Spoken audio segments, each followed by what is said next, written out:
folks, we're to the halfway point of football season. So it's a glass half full, glass half empty. For some, we're halfway to the end of football season. For others, we're halfway to the playoffs. So look at it however you want to. But either way, we're going to recap Week 6 and look ahead to Week 7. Joining me, Jeff Birchfield, Brian Woodson, Andrew Smith. I'm J.D. Vaughn. We'll get to all that and more right after this from Lazy J Farms, Old Fashioned Butcher Shop. Lazy J Farms has been raising the finest cattle and all-natural pork for 3 generations on the family farm in Fall Branch. Their blonde Aquitaine herd offers a leaner, healthier, and more tasteful beef. And the butcher shop is local, farm to table, and 100% authentic. This is the way your grandfather shopped for me, with steaks cut to order, quality assured, and ready to ship to your door. Open Thursday through Saturday on Bloomingdale Road in Kingsport. Come see us. Dobbins-Bennett gets the win at Westridge in our 6 Rivers Media Game of the Week last week. Indians win 45-14. Dobbins-Bennett still has not lost to a Sullivan County school since 1993. Just an incredible game from Levi Chappell, rushing for 2 touchdowns in the second quarter and then passing for a couple more to Tyree Thomas. A very solid game plan by Dobbins-Bennett. Westridge did get an early touchdown run from Justice Hilton that gave them a 7-3 lead, but from there Dobbins-Bennett was able to control the rest of the game. Ethan Amix almost got to 100 yards, but the Westridge running game just not able to keep pace with Dobbins-Bennett in this game. So the Indians are 2-0 in the conference play, and it's Westridge falls to 4-2. First region loss for the Wolves, of course. And Andrew, you were at Gate City. Speaking of a game that kind of a surprisingly, not necessarily easy victory, but just a surprising score. Were you surprised that Gate City, a 47-6 winner over David Crockett? Yeah, I was. I think going into it, Gate City winning was not necessarily a surprise, but the way in which they did it certainly was. They were extremely physical, both lines of scrimmage. Defensively, they harassed A.J. Wynn all night long. And on the offensive side of things, they were just able to run the ball at will. Walker Hillman had 2 first quarter touchdowns, Corey Bird had a couple first half touchdowns as well. And Corey Bird just really had a very solid game for Gate City. Over 100 yards rushing, caught a pass, had over 100 yards in punt returns as well. So he was really able to shorten up some fields for some Gate City drives. And not like they really needed it, they were really able to just have their way most of the game. It was 41-0 at halftime, so second half running clock. But yeah, it was just a very dominant physical performance for Gate City. They had a total yardage edge of 292 to 83. So it was big for Gate City to get that win, first ever meeting between those two schools. And we'll talk a little bit more about Gate City in a few minutes. Indeed, we will. Might that be a thing? Gate City and Tennessee's teams starting to play a little more often. We're seeing that a lot this year, and personally, I'm all about it. Speaking of scores that surprised me, Jeff, you went to Jefferson County, and my gosh, the 9th-ranked Science Hill falls hard to the Patriots. Yeah, it was 31-0 at halftime, ended up 31-6, Jefferson County favor. Just went bad Science Hill from the very beginning. They fumbled the opening snap and then had a terrible game, really. Lane Clement, the quarterback, terrible first half. He recovered some in the second half and drove the Science Hill down the field for a final touchdown, there on the last drive. But, in the first half, they only had 1 first down the entire first half. And that being said, Science Hill beat themselves a lot because they held Jefferson County to 68 rushing yards. And then Ian Mathis, to start the second half, he recovers like an onside kick, but Science Hill just never could really get anything going much against Jefferson County. Had a block punt, had some missed assignments on defense. Defensively did have 2 standout performances, though. Hayden Smith, the linebacker, had 11 tackles and 10 stops for Darren Hill. But overall, Jefferson County just dominated that game. Mason Henderson, the quarterback, he had a really terrific game. And then Sean Jackson, the receiver, made some spectacular catches. Huge win, though, for Jefferson County and head coach Spencer Riley. Hard to believe it's the first time since 2004 that Science Hill has lost there. The Hilltoppers had won 7 straight in Dandridge prior to this past week. So a little back to the drawing board a little bit for Science Hill this week. Brian, you were up at Rye Cove for the first time, I believe, this season. The War Eagles get the win 60-0 over Castlewood. Cole Barnett scoring in all kinds of ways. Yes, this was just a mismatch from the start. First play, Castlewood called timeout. Second play, Castlewood fumbled. Ryko recovered. Barnett one play, touchdown.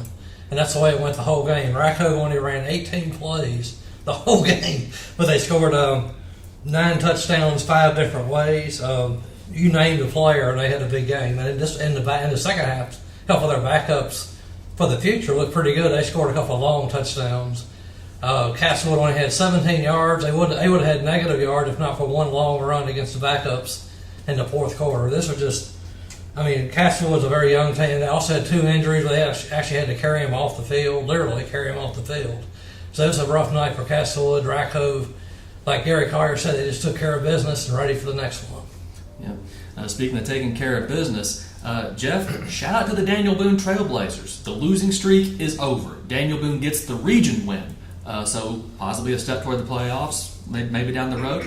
Laugh all you want to, but it's possible now. Daniel Boone 1-1 in Region 1 5A. Shout out to Drew Fleming, Jeff. What a game he had. Yeah, Drew Fleming, 3 touchdown runs there. So he's obviously a huge part of that Daniel Boone offense. And then Andrew Louder, the soccer style kicker, he makes all of his extra points. I know Cock County came back and tied Daniel Boone early, but then the Trailblazers able to take command and ended up winning 21-7.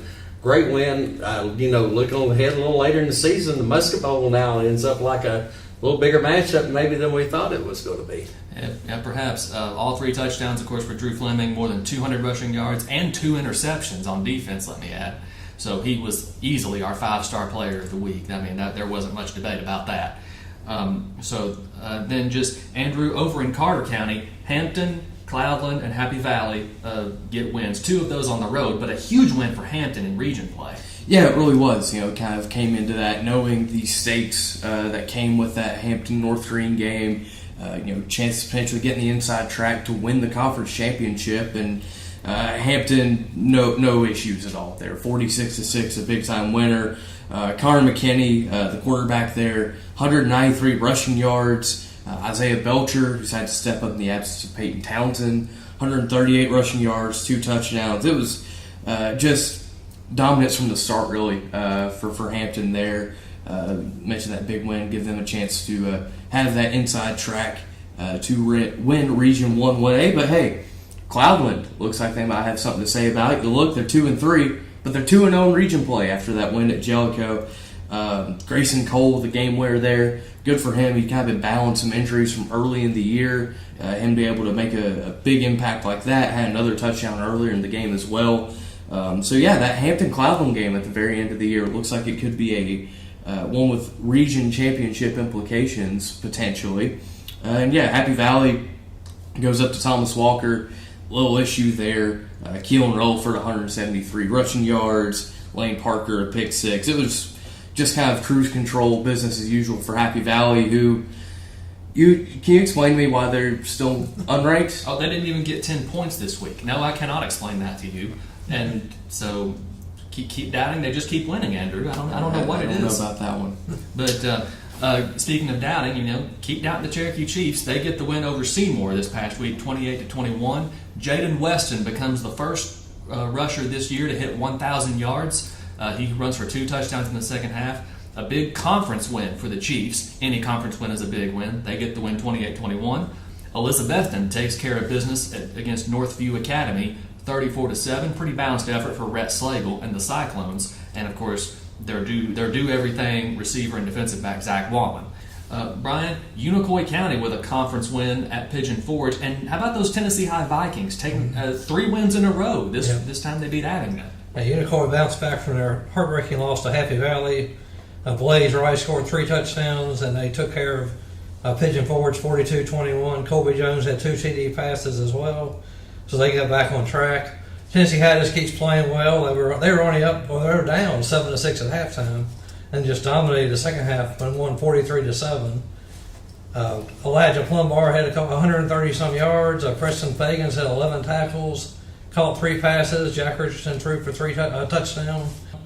So they're just playing much better football now, and a big game coming up this week. Yep. Here come the Vikings, Brian. Yeah. 3 wins in a row. That home playoff game doesn't seem so impossible now. Mm-hmm. So, and Providence Academy comes so close to winning its first region game as a TWSAA member. They come up just short. Quarterback Hunt Simpson runs for a couple of touchdowns and passes for another. MTCS holds on 35-28 over Providence Academy. Johnson County, a 16-14 winner over Chucky Doak. Second straight conference win, for the Longhorns by a combined 6 points. So Johnson County taking care of business in the close one. Sullivan East, so close to victory. They come up just short at Granger, 27-22. Craig County narrowly escapes Twin Springs. The Titans off this week to recover, but they played Craig County to a 35-28 game. And Sunbright, a 40-0 winner over Unaka. And that's going to wrap up week 6 of high school football in Northeast Tennessee and Southwest Virginia. We'll be right back to take a look at week 7 after this from Lazy J Farms. Lazy J Farms has been raising the finest cattle in all-natural pork for 3 generations. Our blonde Aquitaine herd offers a leaner, healthier, and more tasteful beef that ships from our store directly to your freezer. This is the way your grandfather shot for meat, only now we wrap it, seal it, and send it right to your door. We have plenty of options to pick from, and they're all fresh and natural. Just visit our website at lazyjbeef.com and choose your package. We'll get it straight to you.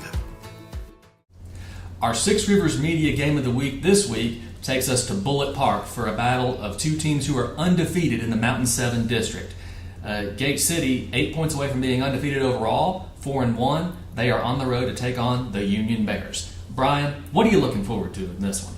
This will be a very emotional night. Phil Robbins, a former Big Stone or Powell Valley coach, passed away a couple of weeks ago, and this is going to be their first home game since then. So there'll be a lot of emotions on the field there for them. They're going to want to win this game. Gate City, of course, wants to win this game for the Mountain 7 District to take the lead in the district. They've been playing very well. They've bounced back from the loss to Dobbins-Bennett with 3 straight wins.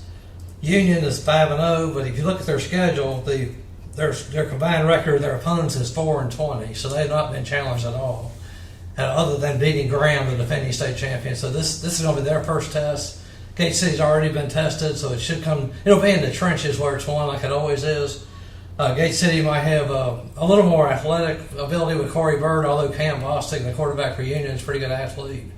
They're going to hand the ball a lot to Keith Chandler, 215 pounds of muscle, who's going to run right down the middle. Gate City's going to have to stop him. They were not able to do that last year in the playoffs. Walker Hillman, of course, he'll do his share of running. Gate City will throw the ball to a couple good receivers in Housewright and Jenkins. Union has good receivers in Bunch and Anderson. So it should be a good game right down to the wire. Like I said, it's going to be in the trenches. A lot of emotions on both sides, and it's going to be a good night of football. Yep. Of course, Gate City known for ground and pound. But never let it be said that the Bears won't throw, especially with a quarterback like Cam Bostic. Yeah, that's right. And Jeff, Science Hill back to the drawing board this week. Hilltoppers 5-1 on the road at Morristown East, a team that's still searching right now. Yeah, it should be a good bounce back game for Science Hill after the Jefferson County loss.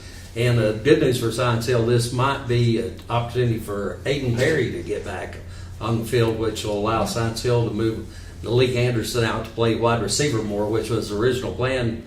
You said the big thing is we just got to get back to work. So what has it been like here these last couple of days? Well, it's not been good. Anytime that you play like that and in the circumstances what they were, it's tough to get back on track. But what we have to do as a program now is flush it, get back to work, and everybody take responsibility. Is the coaching staff, is players, and everybody, and say, hey, we're in this together, and we're the only one that can change these circumstances, and move forward and start working hard. So that's where we're at right now. Dobbins-Bennett actually controlled the line of scrimmage on the defensive side against Morristown East, held them to 6 first downs, minus 4 yards rushing when they played them. Now, the flip side of that, though, Morristown East defensive front's pretty good. They had a time, where they were able to stymie Dobbins-Bennett a little bit. I think Dobbins-Bennett had a tough time establishing the run. Of course, Science Hill had a tough time establishing the run last week. But, like I said, they might get Perry back, which obviously helps in that. One big loss for Science Hill, though, Sawyer necessary on the offensive and defensive line. He's such a key component to their, both sides of the ball. Yep. Dobbins-Bennett, speaking of, The Indians go from one big game to another this week. Once again, the battle of two teams that are undefeated in Region 1 6A. Dobbins-Bennett 2-0. Jefferson County 1-0 after that big win over Science Hill last week. Jefferson County, obviously known for running the ball, but this year they've really opened up in the passing game with quarterback Mason Henderson and Sean Jackson, who actually, coincidentally, got injured against Dobbins-Bennett last year and then ended up missing pretty much the rest of the season. So a huge game for both Jefferson County and Dobbins-Bennett this week. Joey Christian will tell you it's gonna be won in the line of scrimmage. I mean, that's an adage as old as football, and it's true. And Jefferson County, I don't think they fell as far as people thought they would after losing 3 All-State players from last year's team, 2 of them being linemen. Spencer Riley's still the head coach there. So they're going to try to run the football. They want to run the football first. That's the way football games are won, especially in high school football, especially in 6A football, and especially in Northeast Tennessee. They're going to try to run it and got a very impressive sophomore running back, Donovan Jackson. Very impressed with him. 6'1", 171 is a very good size for a 10th grader. We typically don't have 10th graders that are that size. And he runs it hard, and his offensive line, does a good job. So just going to be a big game at J. Fred Johnson Stadium this weekend. The winner, obviously, with an inside track to the Region 1 6A championship, but that Dobbins-Bennett Science Hill game, that just got a whole lot bigger at the end of the season. And Andrew, speaking of big games that could have postseason implications, Cloudland finally at home. They get their first home game. Who is it against? The defending Region 1 1A champion, Cosby. Yeah, and this is first home game for Cloudland due to them putting new turf in at Orr Field up there on Rome Mountain. That they got started a little bit later in the process, so they were able to kind of maneuver their schedule to have the first half of the year basically on the road or off, so they could have finally a home opener. And it's going to be a big game there. You look back to last year; it was an instant classic, 27-26. Cosby beat Cloudland to end a 35-game region winning streak for the Highlanders. It was a great ball game there. The Highlanders starting to get healthy again. I mentioned earlier, Grayson Cole had a big game last week. He had a big game in last year's game and now has a chance to really kind of settle in. Him and Landon Barnett, they both combined for 294 rushing yards last year, both of them back. You mentioned this is a big game in the region race. Cloudland, you look at the overall record, they're 2-3, but they're 2-0 in conference play. So if they're able to get the win there, it really sets themselves up well to host a potential playoff game and challenge Hampton for a potential region championship. Meanwhile, if you're Cosby, you're 2-1 in league play. If you follow 2-2, you're kind of in that danger zone of having to travel in round one, maybe even kind of fighting for that 4 seed. So, it'll be a big game on top of their own this Friday night. Yeah, big game in Region 1 5A, Brian. Tennessee High at home this week, going for their 4th straight win. They're hosting a David Crockett team, which has a little chip on its shoulder after this past week's loss at Gate City. So, what's going to be the key to this game, Brian? Basically, Tennessee House will have to keep doing what they've been doing, just keep running the ball. They also put in the pass a lot more this year, and they've done a good job of being balanced. David Crockett's really struggled here lately. They got down big last week, and they definitely want to bounce back with this one. They got the quarterback AJ Wynn is a talented player. They got to get Sam Casey on the ground and try to make some connections with Jake Jackson Overstreet on the receiving. What could be helping David Crockett, Tennessee High has been looking all year to the Morristown West game. That's next week. If they can win that, they'll probably get a home playoff game. So they cannot afford to overlook David Crockett, which can happen. You never know. So right now, Tennessee High is playing very well. They've won their last 3 games by combined 121-14. So they've been playing pretty well during this 3-game winning streak. But David Crockett's going to have to go in there, get a fast start, not get too far behind, and then hang in there in the second half. But like here lately, Tennessee has been playing really well after the break. Yep. West Ridge on the road Thursday night at Morristown West. The night before that Science Hill Morristown East game.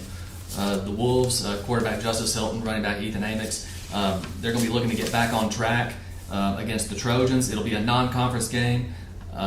So West Ridge, after the tough loss to Dobbins-Bennett this week, the Wolves are in bounce-back mode at this point against a Morristown West team that's coming off their first win. They beat Morristown East in their annual city championship. Final score there, 13-7. And then Jeff, Region 1 4A, looking at them, Cherokee and Volunteer both on the road, but with very different matchups. Cherokee at Greenville, Volunteer at Northview.